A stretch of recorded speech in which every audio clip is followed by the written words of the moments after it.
ये ZBC की Urdu service है। पेश खिदमत है हालात हाजिरा का प्रोग्राम सरबीन। ये प्रोग्राम आप हर रोज रात 8 बजे हमारे YouTube चैनल पर सुन सकते हैं।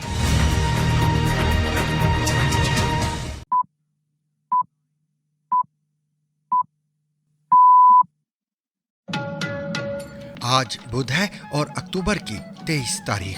ZBC सरबीन से जावेद चौधरी का सलाम। इसराइल ने दावा किया है कि हसन नसरुल्लाह के मुमकिना जानशीन हाशिम सफीउद्दीन फजाई हमले में मारे गए हैं। Israel has killed Hezbollah's new leader in a blitz on a hidden bunker in Lebanon. Hashim Safieddine was a powerful cleric within Hezbollah's ranks. और अमरीकी वजीर खारिजा एंटनी ब्लिंकन का याह्या सिनवार की हलाकत को जंग बंदी के लिए इस्तेमाल करने पर जोर। Throughout the region, Secretary Blinken will discuss the importance of bringing the war in Gaza to an end, securing the release of all hostages and alleviating the suffering of the Palestinian people. He will continue. India का लद्दाख में फौजें पीछे हटाने और चीन के साथ सरहदी कशीदगी कम करने का नया मुआहिदा कितनी अहमियत का हामिल है। Agreement has been arrived at on patrolling arrangements along the line of actual control in the India-China border areas, leading to disengagement. इंतजामी उमूर का तजर्बा रखने वाले जस्टिस याह्या अफरीदी पाकिस्तान की सुप्रीम कोर्ट के चीफ जस्टिस नामजद। आफरीदी शाह और मिनल्ला लॉ फर्म का हिस्सा रहने वाले याह्या अफरीदी कौन हैं? उनको बहुत अच्छे पढ़े लिखे जाते हैं, बहुत अच्छा उनका एजुकेशनल बैकग्राउंड है, प्रोफेशनल कैरियर उनका देखें तो आउटस्टैंडिंग है। कैम्ब्रिज यूनिवर्सिटी से और आई थिंक प्रिंसटन यूनिवर्सिटी से ये पढ़े हुए। सुप्रीम कोर्ट के 2 जजेस ने मखसूस नशिस्तों के केस में अक्सरियती फैसले के खिलाफ एक ही रोज में इख्तलाफी नोट जारी कर दिए हैं और इंडिया और पाकिस्तान के दरमियान करतारपुर राहदारी मुआहिदे में 5 साल की तोसी और ये भी कि लाहौर किताब मेले में 35 किताबें जबकि 1200 शवारमे और 800 बिरयानी फरोख्त होने के दावे की हकीकत क्या है? लाहौर किताबों का शहर था, हमने कबाबों का शहर बना दिया। लाहौर पढ़ाई का शहर था, हमने कढ़ाई का शहर बना दिया। और ज्यादा नमक से हाई ब्लड प्रेशर, लेकिन क्या इसके कम इस्तेमाल से मौत भी हो सकती है? नई तहकीक क्या कहती है? ये सब कुछ और बहुत कुछ आज के सरबीन में शामिल है, मगर हमेशा की तरह सबसे पहले अहम आलमी खबरों का खुलासा। इसराइली फौज का दावा है कि उसने गुज़िश्ता महीने मारे जाने वाले हिजबुल्लाह के सरबराह हसन नसरुल्लाह के मुमकिना जानशीन हाशिम सफीउद्दीन को तकरीबन 3 हफ्तों पहले एक फजाई हमले में हलाक कर दिया था। Israel has killed Hezbollah's new leader in a blitz on a hidden bunker in Lebanon. Hashim Safieddine was a powerful cleric within Hezbollah's ranks, who is next. Israeli फौज के मुताबिक हाशिम सफीउद्दीन लेबनानी दारुल-हुकूमत बैरूत के जुनूब में नवाही इलाके में मारे गए थे। ताहम लेबनानी अस्करी तंजीम हिजबुल्लाह ने ताहाल हाशिम सफीउद्दीन की हलाकत की तरदीद या तस्दीक नहीं की है। He was a member of Hezbollah's decision-making body and a distant relative of Nasrallah. ख्याल रहे हिजबुल्लाह के पिछले सरबराह हसन नसरुल्लाह 27 सितंबर को बैरूत में ही एक इसराइली फजाई हमले में हलाक हुए थे। हिजबुल्लाह के ओहदेदारों ने इससे कबल कहा था कि 4 अक्टूबर को बैरूत के एयरपोर्ट के करीब फजाई हमले के बाद उनका हाशिम सफीउद्दीन से राब्ता मुनक़ता हो गया था। दूसरी जानिब अमरीकी मीडिया ने भी इसराइली हुकाम का हवाला देते हुए कहा था कि हाशिम सफीउद्दीन इन फजाई हमलों का हदफ थे। मंगल को इसराइली फौज की जानिब से जारी बयान में कहा गया है कि हाशिम सफीउद्दीन को हिजबुल्लाह के इंटेलिजेंस कमांडर अली हुसैन हजीमा के हमरा तंजीम के मरकजी इंटेलिजेंस हेडक्वार्टर पर हमले में हलाक किया गया था। इसराइली फौज ने इल्ज़ाम लगाया है कि हाशिम सफीउद्दीन बरसों से इसराइल पर हमले करवा रहे थे और वो हिजबुल्लाह में फैसला साजी के अमल में भी शरीक थे। ख्याल रहे हाशिम सफीउद्दीन को सन 2017 में अमेरिका और सऊदी अरब ने आलमी दहशतगर्द करार दिया था। वो हसन नसरुल्लाह के कज़न थे और उन्होंने दीनी तालीम ईरान से हासिल की थी। उनके बेटे ने ईरानी पासदाराने इनकलाब की कुद्स फोर्स के साबिक सरबराह कासिम सुलेमानी की बेटी से शादी की थी। कासिम सुलेमानी सन 2020 में इराक में एक अमरीकी फजाई हमले में मारे गए थे। इस बरस मौसम गर्मा में अपनी एक तकरीर के दौरान हाशिम सफीउद्दीन ने हिजबुल्लाह में क़यादत की मुंतकली के हवाले से भी बात की थी।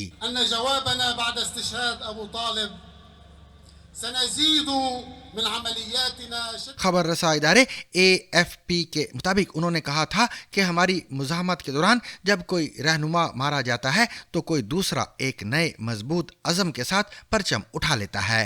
वाज़ेह रहे, हमास के 7 अक्टूबर 2023 को इसराइल पर हमले के बाद से ही हमास और इसराइल के दरमियान झड़पें शुरू हो गई थी, लेकिन इसराइल ने लेबनान पर बाकायदा हमले गजा में जंग शुरू होने के तकरीबन एक बरस बाद किए। लेबनान की वजारत सेहत के मुताबिक गुज़िश्ता एक बरस में कम अज़ कम 2464 लेबनानी शहरी हलाक और 12,000 से ज़ायद ज़ख्मी हो चुके हैं। इस दौरान हमास ने इसराइल पर हज़ारों रॉकेटों और ड्रोन से हमले किए, जिसमें शुमाली इसराइल और मकबूजा गोलान हाइट्स पर 59 अफराद हलाक हुए थे। इसराइली वज़ीर आज़म बिन्यामिन नेतन्याहू और अमरीकी सेक्रेटरी खारिजा एंटोनी ब्लिंकन की मंगल के रोज़ मुलाकात में हमास के सीनियर रहनुमा याह्या सिनवार की हलाकत के बाद की सूरत हाल, ईरान की तरफ से कार्रवाई के मुमकिन खतरात और इससे निमटने के लिए ताउन से मुतल्लिक तबादला ख्याल किया गया। मुलाकात के बाद सदर बिन्यामिन नेतन्याहू के दफ्तर से जारी बयान में बताया गया कि नेतन्याहू ने मुलाकात में इस बात पर जोर दिया कि हमास के रहनुमा याह्या सिनवार के कत्ल का यरगमालियों की वापसी पर मस्बत असर हो सकता है।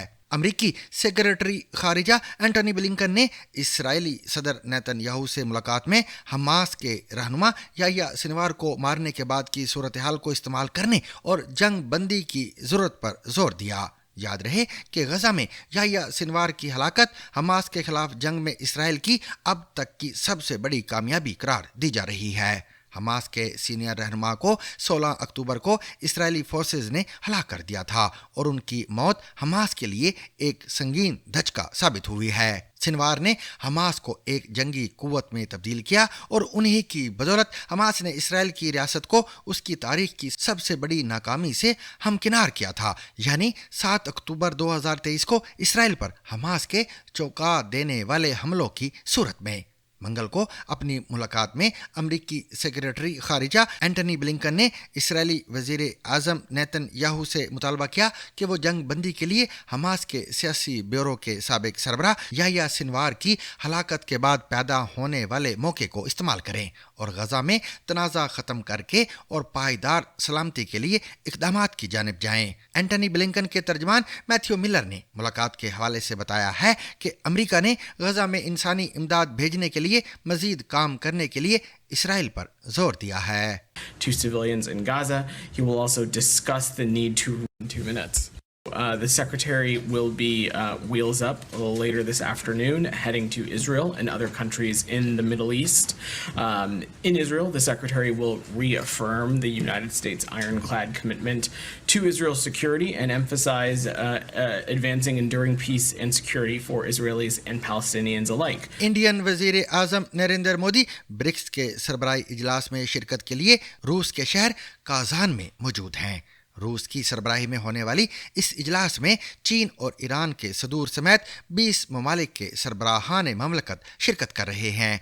इस अहम इजलास में शिरकत के लिए रवाना होने से एक रोज़ कबल इंडिया की जानिब से ऐलान किया गया था कि मशरकी लद्दाख में एक्चुअल कंट्रोल लाइन पर गश्त और फौजें पीछे हटाने के हवाले से चीन और इंडिया के दरमियान मुआहदे पर इत्तफाक हो गया है। मंगल की शाम चीन ने भी इस मुआहदे की तस्दीक करते हुए कहा है कि चीन और इंडिया के दरमियान सफारती और अस्करी सतह पर सरहद से मुतल्लिका मामलात पर मजीद गुफ्तगू हो रही है। इंडिया के वज़ीर खारिजा S.J. शंकर ने भी इस मुआहदे की तस्दीक करते हुए एक इंटरव्यू में कहा कि ये एक बहुत मस्बत पेशरफ्त है। चीन से बहुत दिनों से बातचीत हो रही थी और जो मुतनाज़ा मामलात थे उनके हल के बारे में इत्तफाक हो गया है और इसकी मज़ीद तफसीलात आइंदा 1-2 रोज़ में सामने आ जाएंगी। इंडिया के सेक्रेटरी खारिजा विक्रम मिस्री ने एक न्यूज़ कॉन्फ्रेंस में कहा कि दोनों मुमालिक ने सरहदी इलाकों से फौजें पीछे हटाने पर इत्तफाक कर लिया है। Over the last several weeks, Indian and Chinese diplomatic and military negotiators have been in close contact with each other in a variety of forums. And as a result of these discussions, agreement has been arrived at on patrolling arrangements along the line of actual control in the India-China border areas, leading to disengagement and a resolution of the issues that had arisen in these areas in 2020. And we will be taking the next steps on this. याद रहे कि लद्दाख में सरहद के दोनों जानिब India और चीन के 1 लाख से ज्यादा फौजी तैनात हैं। मशरिकी लद्दाख की वादी गलवान में 15 और 16 जून 2020 को दोनों मुल्कों के फौजियों के दरमियान खूनरेज टकराव हुआ था। इस झड़प में इंडिया के 20 फौजी मारे गए थे, जबकि 4 चीनी फौजी भी हलाक हुए थे। इस तसादुम के बाद चीनी फौजियों ने मशरकी लद्दाख में पिंगांग सू झील से लेकर हॉट स्प्रिंग तक के कम अज कम 7 सरहदी इलाकों में एक्चुअल कंट्रोल लाइन से आगे बढ़कर उन जमीनों पर कब्जा कर लिया था जिन पर इंडिया तवील अरसे से दावा करता चला रहा था। इस वाक़े के बाद चीन और इंडिया ने लद्दाख के इन मुतनाज़ा इलाकों में हज़ारों फौजी तमाम तर जंगी साजो सामान के साथ तैनात कर दिए थे, जो अब तक वहां तैनात हैं। ब्रिक्स के इस इजलास के लिए जिन रहनुमाओं को मदऊ किया गया है, इनमें चीन के सदर शी जिनपिंग, इंडियन वजीर आज़म नरेंद्र मोदी और ईरानी सदर मसूद पेज़ेश्कियान शामिल हैं। क्रेमलिन ने इस सरबराही इजलास को रूस में खारिजा पॉलिसी के हवाले से मुनक्कद होने वाले अब तक के सबसे बड़े इवेंट्स में से एक करार दिया है। कंसल्टेंसी कंपनी माइक्रो एडवाइजरी के शरीक बानी क्रिस वॉफर का कहना है कि इसका वाज़ेह पैगाम ये है कि रूस को तनहा करने की कोशिशें नाकाम हो चुकी हैं। उन्होंने कहा कि ये क्रेमलिन की जानिब से बड़ा पैगाम है कि रूस पाबंदियों के सामने डटा हुआ है, लेकिन हम जानते हैं कि सतह के नीचे शदीद दरारें हैं, लेकिन जियोपॉलिटिकल सतह पर रूस के ये तमाम ममालिक दोस्त हैं और ये सब रूस के शराकतदार बनने जा रहे हैं। पाकिस्तान के सदर आसिफ अली जरदारी ने जस्टिस याया अफरीदी की बतौर chief justice of Pakistan supreme court में तैनाती की मंजूरी दे दी है। बुध की सुबह ऐवान सदर से जारी एक बयान में कहा गया है कि सदर ममलकत ने जस्टिस याया अफरीदी की तैनाती 26 अक्टूबर 2024 से 3 साल के लिए की है। याद रहे कि मंगल की शाम सुप्रीम कोर्ट के अगले सरबराह के इंतखाब के लिए कायम करदा खसूसी पार्लिमानी कमेटी ने अदालत उज़्मा में सीनियरिटी में नंबर 3 पर मौजूद जस्टिस याया अफरीदी को मुल्क का नया चीफ जस्टिस नामजद किया था। वफाकी वजीर कानून आजम नज़ीर तारड़ के मुताबिक मंगल की रात होने वाले खसूसी पार्लिमानी कमेटी के इजलास में जस्टिस याया अफरीदी को 2/3 अक्सरियत से चीफ जस्टिस नामजद करके इस ज़िमन में एक समरी वजीर आजम को अरसाल कर दी गई थी कि आज से 2 माह पहले, बल्कि कुछ ज्यादा अरसा पहले, जुडिशल कमीशन ऑफ पाकिस्तान में ये तय किया गया, जस्टिस मंसूर अली शाह साहब की सरबराही में एक कमेटी बनी थी जिसने रूल्स और fitness to become chief justice और सुप्रीम कोर्ट जजेस के बारे में कहा। उस कमेटी ने ये कहा कि सिर्फ सीनियरिटी वजह नहीं होनी चाहिए, there are many other factors कि उन जज साहबान की कॉम्पिटेंस पे, उन जज साहबान का डिमीनर, रवैया, रिलेशन विद द बार, उनकी जजमेंट्स की क्वालिटी, उनका लिटिगेंट्स के साथ और वकला के साथ रवैया, उनकी एडमिनिस्ट्रेटिव कैपेसिटी और ये सारी चीज़ें भी देखा करें। तो उसके बाद लाहौर में पहली तैनाती की गई चीफ जस्टिस आलिया नीलम साहिबा को सीनियरिटी में नंबर 3 पे थी जब उन्हें चीफ जस्टिस नामजद किया गया। और इसी तरह सुप्रीम कोर्ट की जब एलिवेशन हुई हैं 3 माह पहले, तो उसमें भी 3 के पैनल में जो तीसरे नंबर पे थे जज साहब, उन्हें सुप्रीम कोर्ट में लाया गया। ये क्योंकि पार्लियामान ने 2/3 अक्सरियत के साथ आइन में तब्दीली करके इख्तियार दिया स्पेशल कमेटी को कि अगर आप सिंपल मेजॉरिटी से नहीं 2/3 अक्सरियत से 3 नामों पे गौर करेंगे, इन कैमरा प्रोसीडिंग्स होंगी ताकि नेगेटिव पॉजिटिव किसी के सामने ना आए, आना भी नहीं चाहिए, वो बड़े मुअज़्ज़ज़ जज साहबान हैं हमारे। तो आप 2/3 अक्सरियत से जो फैसला करेंगे वो पहुंचा देंगे आप वजीर आज़म साहब को। कमेटी ने कोशिश की कि अपोजिशन भी इसमें शामिल हो। आपने देखा कि हमने इजलास जो है वो मौखर किया اور اس کے بعد دوبارہ ہم نے 8:45 بجے کے قریب پروسیڈنگ شروع کی اور 1.5 گھنٹے کی مشاورت کے بعد کمیٹی نے 2/3 اکثریت سے جسٹس یحییٰ آفریدی صاحب کو آئین کے آرٹیکل 175A کے تحت نامینیٹ کیا ہے فار چیف جسٹس پاکستان.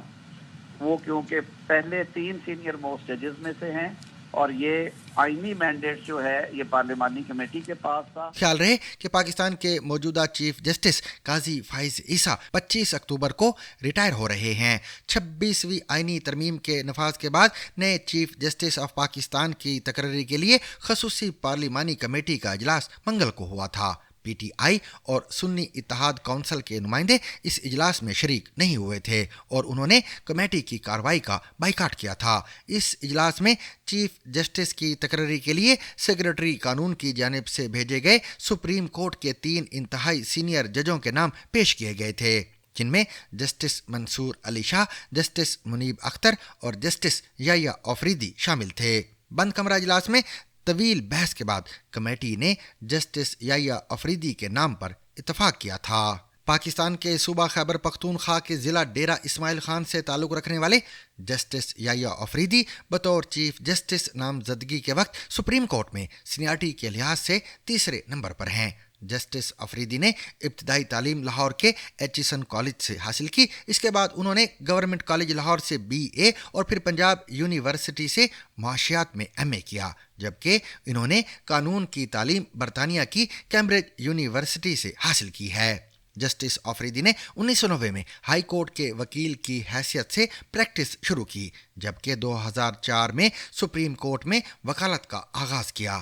اس دوران وہ خیبر پختونخوا کے اسسٹنٹ ایڈوکیٹ جنرل کے عہدے پر بھی کام کرتے رہے ہیں. سن 2010 میں پشاور ہائی کورٹ کا ایڈیشنل جج تعینات ہونے سے پہلے وہ آفریدی شاہ اور من اللہ لا فرم کا حصہ تھے. یہ وہی ادارہ ہے جس کے 2 دیگر شراکت دار وکیل یعنی منصور علی شاہ اور اطہر من اللہ بھی جسٹس آفریدی کی طرح سپریم کورٹ کے جج بنے. سن 2012 میں جب جسٹس آفریدی کو پشاور ہائی کورٹ کا مستقل جج تعینات کیا گیا تو انہوں نے اس لا فرم سے علیحدگی اختیار کر لی تھی. ہائی کورٹ میں 4 سال کام کے بعد 30 دسمبر 2016 کو جسٹس آفریدی کو پشاور ہائی کورٹ کا چیف جسٹس تعینات کیا گیا. اس عرصے کے دوران جب سابق فوجی صدر پرویز مشرف کے خلاف آئین شکنی کا مقدمہ چل رہا تھا تو انہوں نے کچھ عرصے کے لیے اس خصوصی بینچ کی سربراہی کی تھی، تاہم پھر وہ اس خصوصی بینچ سے الگ ہو گئے تھے. پشاور ہائی کورٹ میں 6 برس کا عرصہ گزارنے کے بعد 28 جون 2018 کو انہیں سپریم کورٹ کا جج تعینات کیا گیا تھا. جسٹس یحییٰ آفریدی نے موجودہ چیف جسٹس قاضی فائز عیسیٰ کے خلاف دائر صدارتی ریفرنس میں قاضی فائز عیسیٰ کی درخواست کو مسترد کر دیا تھا. تاہم حال ہی میں وہ چیف جسٹس قاضی فائز عیسیٰ کے ساتھ ان 4 ججوں میں شامل تھے جنہوں نے مخصوص نشستیں پاکستان تحریک انصاف کو الاٹ کرنے کے فیصلے کی مخالفت کی تھی. جسٹس یحییٰ آفریدی کی عمر اس وقت 59 سال ہے اور چیف جسٹس کے طور پر نام کی منظوری ہونے کے بعد انہیں ریٹائرمنٹ کی مقررہ عمر تک پہنچنے سے 3 برس قبل ہی ریٹائر ہونا پڑے گا.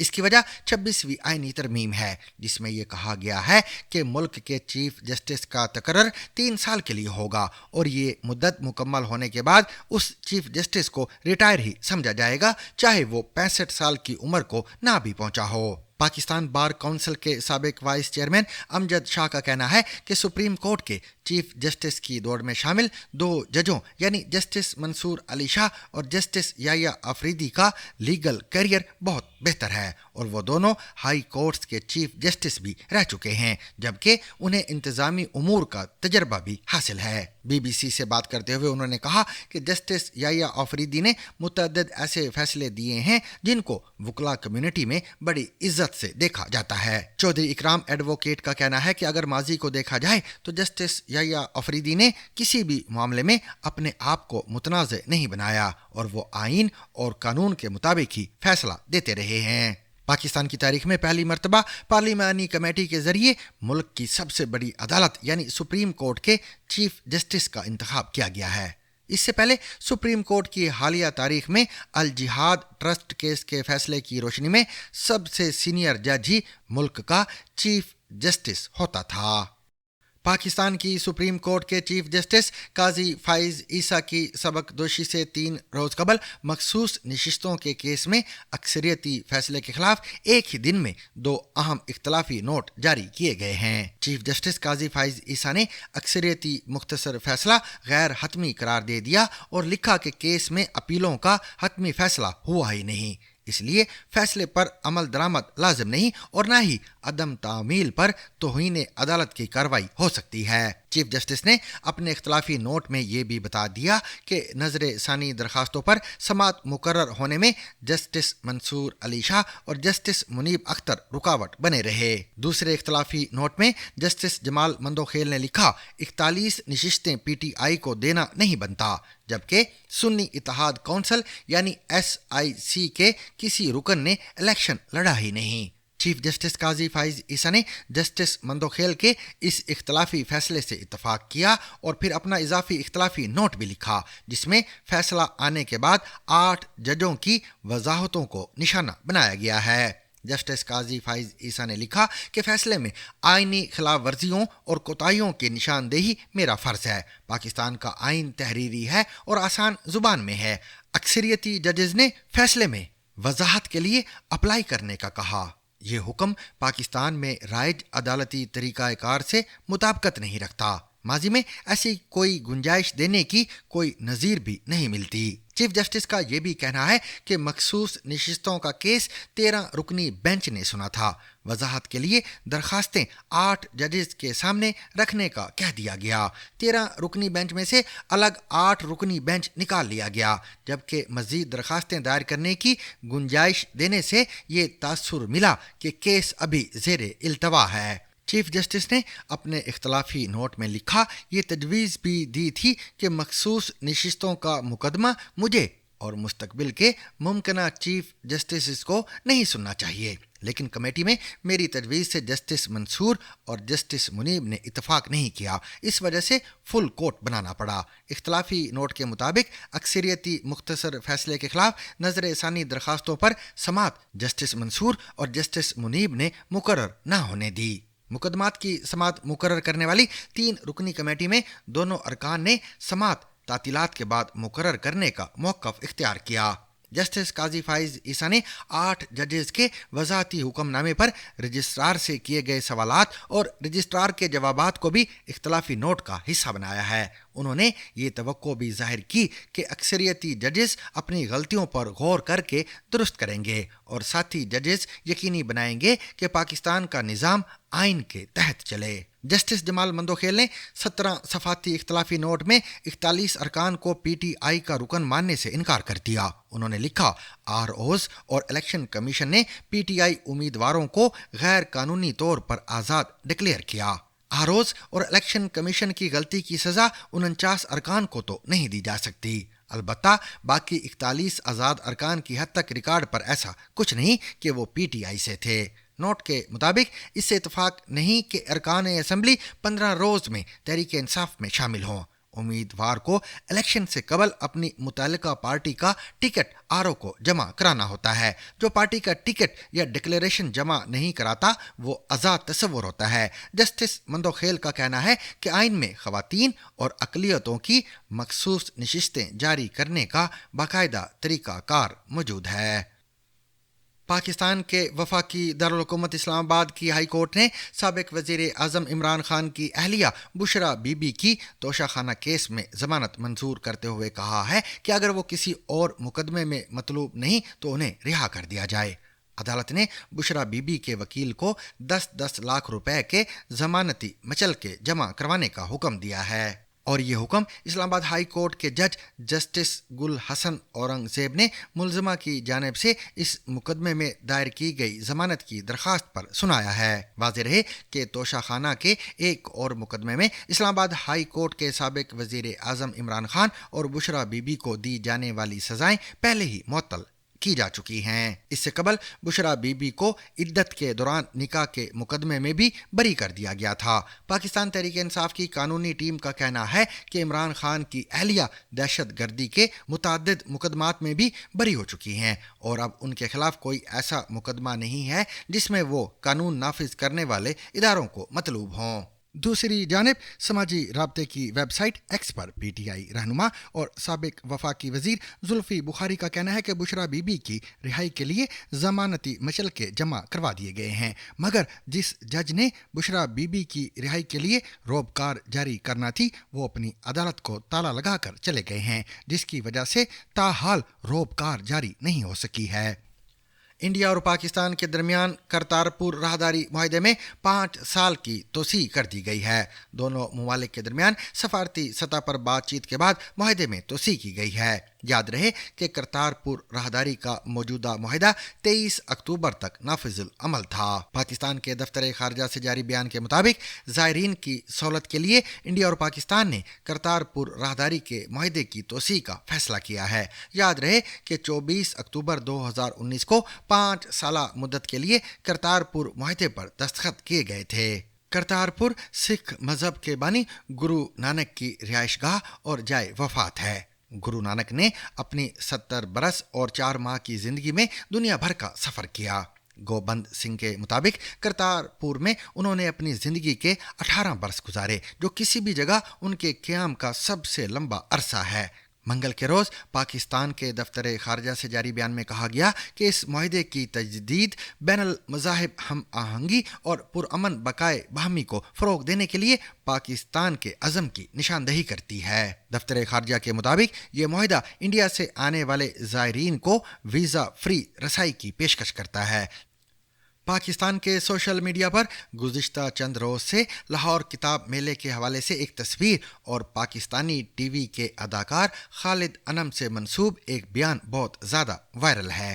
इस तस्वीर को शेयर करते हुए दावा किया गया है कि लाहौर में मुनक्कद होने वाला आलमी किताबी मेला एक फूड फेस्टिवल में तब्दील हो गया और शुरा ने किताबों से ज़्यादा खाने पीने की अशिया खरीदी और इसमें सिर्फ 35 किताबें फ़रोख्त हुई, जबकि 1200 शवारमे और 800 बिरयानी खरीदी गईं। लाहौर किताबों का शहर था, हमने कबाबों का शहर बना दिया।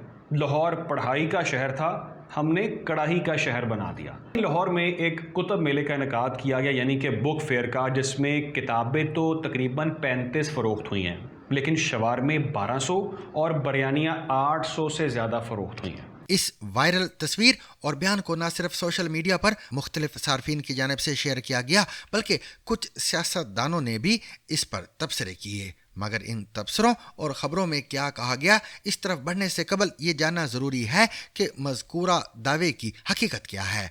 एक और अहम बात यह है कि ये बुक फेस्टिवल तो रवां बरस फरवरी में मुनक्कद हुआ था, तो अब 8 माह से ज़ायद अरसा गुजरने के बाद इसमें फ़रोख्त होने वाली किताबों पर बहस क्यों हो रही है।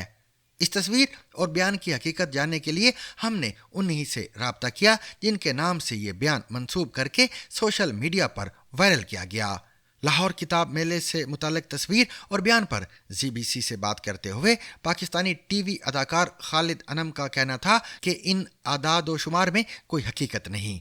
उन्होंने इस बारे में मज़ीद बात करते हुए बताया कि तकरीबन 2 रोज़ कबल उनसे ये गलती हुई कि उन्होंने सोशल मीडिया पर अंग्रेज़ी में एक पोस्ट देखी और उसका उर्दू में तर्जुमा करके बिना तस्दीक किए अज़राए मजाक ये फ़िक्रे अपने सोशल मीडिया अकाउंट पर शेयर किए थे, जिनको तकरीबन 1 घंटे के अंदर ही बिना तस्दीक के वायरल कर दिया गया। उन्होंने इस बारे में मज़ीद कहा कि मैंने ये जुमले लिखने के लिए 1 घंटे बाद ही अपना स्टेटस डिलीट कर दिया था, लेकिन सब ने बिना तस्दीक किए इसे वायरल कर दिया। उन्होंने इस हवाले से अपने सोशल मीडिया प्लेटफॉर्म्स पर भी वजाहती बयान जारी करते हुए गैर मुसद्दिका मालूमात को शेयर करने पर माजरत की है। उन्होंने सोशल मीडिया पर जारी बयान और ZBC से बात करते हुए कहा कि ये कितने अफसोस की बात है और मैं भी बिना तस्दीक के ऐसी मालूमात शेयर करने पर माजरत चाहता हूँ। अगरचे मैंने इसे एक लतीफ़ा समझते हुए शेयर किया था, लेकिन इससे मुल्क के अवाम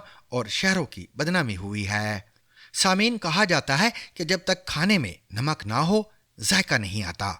ये बात काफ़ी हद तक सच भी है, लेकिन क्या नमक सिर्फ खानों में जायका बढ़ाने के काम आता है या इसका इस्तेमाल इंसानी सेहत के लिए भी मुफीद है? پال بریسلن امریکہ کی یونیورسٹی میں پروفیسر ہیں. وہ کہتے ہیں نمک ہماری زندگی کے لیے ضروری ہے. ان کا کہنا ہے کہ نمک ہمارے تمام فعال خلیوں بشمول نیورون، دماغ، ریڑھ کی ہڈی، پٹھوں، جلد اور ہڈیوں کے لیے اہم ہے. پروفیسر بریسلن کہتے ہیں کہ نمک ہمارے جسم اور دماغ کو توانائی فراہم کرتا ہے. نمک میں موجود سوڈیم ہمارے تھوک میں گھل کر ذائقے کے خلیوں میں داخل ہو جاتے ہیں اور انہیں متحرک کر دیتے ہیں. یہ ایک طرح سے چھوٹے الیکٹریکل چنگاری جیسے ہوتے ہیں. ان کے مطابق نمک سے پیدا ہونے والے یہ برقی سگنلز ہمارے خیالات اور احساسات کو متحرک کرتے ہیں. پروفیسر بریسلن خبردار کرتے ہیں اگر ضروری مقدار میں سوڈیم نہ لیں تو اس سے موت بھی واقع ہو سکتی ہے. جسم میں سوڈیم کی مقدار کم ہونے کے باعث الجھن، الٹی، دورے اور چڑچڑاپن ہو سکتا ہے اور انسان کومے میں بھی جا سکتا ہے. لیکن سوال یہ ہے کہ نمک کی کتنی مقدار ہماری صحت کے لیے مضر ہو سکتی ہے. عالمی ادارہ صحت کے مطابق ہر شخص کو باقاعدگی سے 5 گرام نمک استعمال کرنا چاہیے تاکہ اس کے جسم کو 2 گرام سوڈیم مل سکے. نمک کے استعمال کی عالمی اوسط فی کس تقریباً 11 گرام ہے. نمک کے زائد استعمال سے دل کی بیماری، گیسٹرک کینسر، موٹاپا اور گردوں کی بیماریوں کا خطرہ بڑھ جاتا ہے. عالمی ادارہ صحت کے اندازے کے مطابق ہر سال نمک کے زیادہ استعمال کی وجہ سے تقریباً 19 لاکھ اموات ہوتی ہیں. تاہم کسی بھی شخص پر نمک کے اثرات کا تعلق اس کی جینیات سے بھی ہے. دنیا بھر میں 1 ارب سے زائد لوگ بلند فشار خون یا ہائی بلڈ پریشر کا شکار ہیں. نمک کم کرنے سے ہائی بلڈ پریشر کو کنٹرول کرنے میں مدد مل سکتی ہے. Rediscover the trusted voice of news with Zigzag Broadcast Company's revival of BBC Sarabeen. ZBC Sarabeen.